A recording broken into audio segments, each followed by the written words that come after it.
America's biggest investors, including Kevin O'Leary, have left New York. The state is collapsing, and these investors explained why. The investors are boycotting New York, and it all has gotten out of control. But what happened? What made such a great location for investors to become the place that no one wants to do any business with? The biggest investors have left, saying that they will never invest in New York. Companies like Goldman Sachs, Wells Fargo, Elliott Management Corporation, and so many others are declaring that they want nothing to do with New York.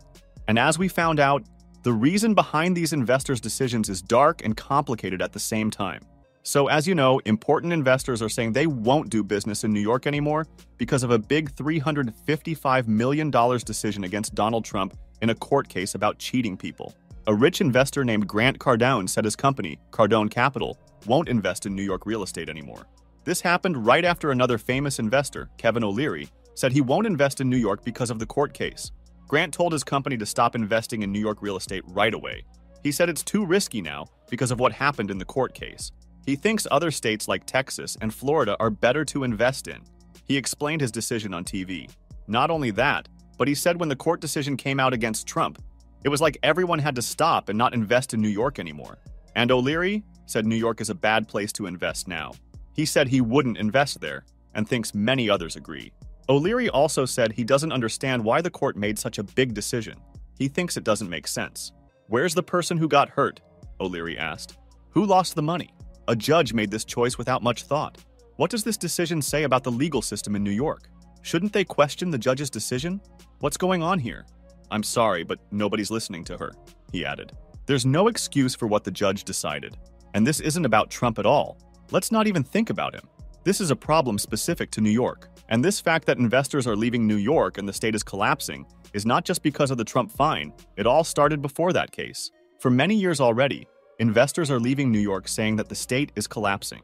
A lot of money has been lost by New York because many financial companies have moved away from New York and California in the last 3 years. This is mainly because these companies have a lot of money under their management. A study by Bloomberg News looked at the records of over 17,000 companies since the end of 2019. It found that both New York and California have lost companies that managed a total of $1 trillion. This movement of financial companies has also led to the loss of many well-paying jobs, tenants for commercial buildings, and tax money for the cities.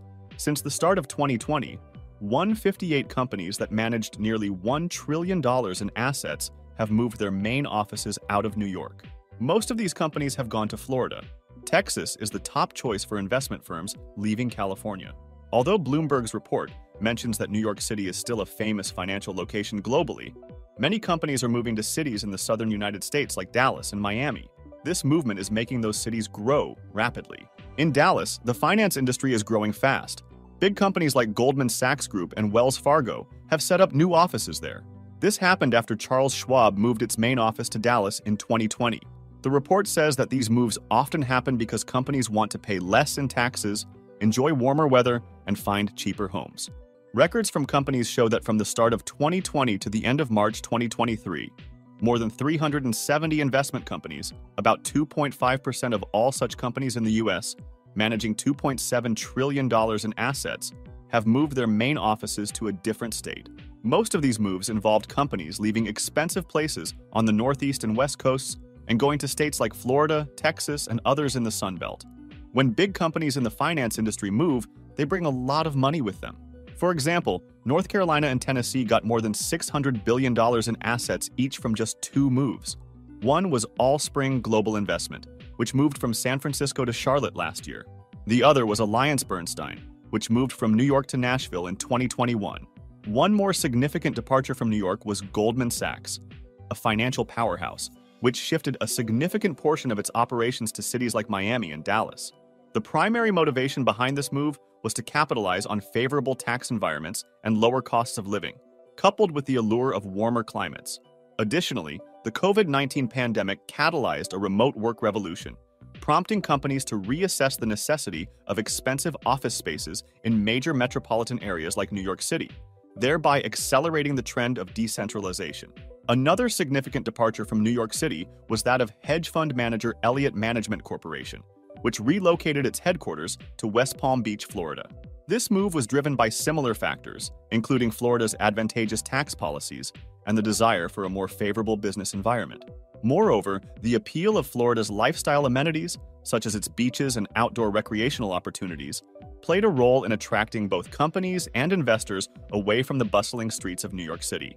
The exodus of these prominent entities highlights a broader trend of businesses seeking to optimize costs and quality of life by relocating to more business-friendly and economically advantageous regions.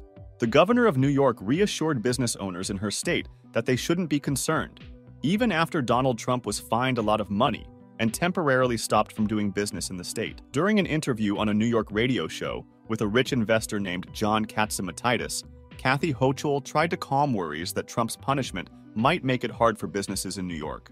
When asked if other business people should be afraid of facing similar consequences from prosecutors, she said that honest business people who follow the rules don't need to worry because they're not like Donald Trump.